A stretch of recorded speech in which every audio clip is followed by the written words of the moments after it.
Medical স্টুডেন্টদের লাশ কাটা দেখানো হচ্ছে। লাশটি ছিল এক যুবতী মেয়ের। আমি সহ বেশ কিছু মেয়ে স্টুডেন্ট সেখানে ছিলাম এবং মনোযোগ দিয়ে শিক্ষকের কার্যকলাপ দেখছিলাম। একসময় স্যার লাশের মাথাটা ভাগ করে ফেললেন আমাদের চোখের সামনে। আমরা উৎসুক দৃষ্টিতে তাকিয়ে আছি। আমাদেরই মতো একজন মেয়ে যাকে নিয়ে কিনা আমাদের রিসার্চ চলছে। আমার মন হঠাৎ কোথাও যেন হারাতে শুরু করলো।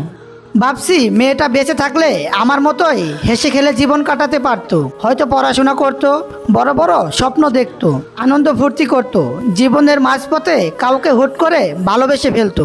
এক সময় ভীষণ সাজগুজে বিয়ের পিড়িতে বসতো।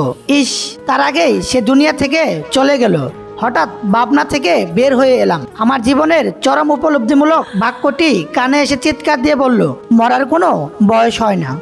মেয়েটার লাশের ভাঙা মাথার দিকে লক্ষ্য করে স্যার গভীর এক প্রশ্ন ছুড়ে দিলেন আমাদের দিকে। মেয়েরা এ যদি হয় শেষ পরিণতি, তাহলে ঠোঁটে লিপস্টিক লাগাও কেন? ব্যাস, আমার জীবন বদলাতে আর কোনো কিছুর দরকার পড়েনি। সেদিন ওই একটা বাক্য আর কারো হৃদয়ে দাগ কেটেছিল কিনা জানা নেই, তবে আমাকে খুঁজে দিয়েছিল আমার মহান রবের দেখানো চিরসত্য পথ।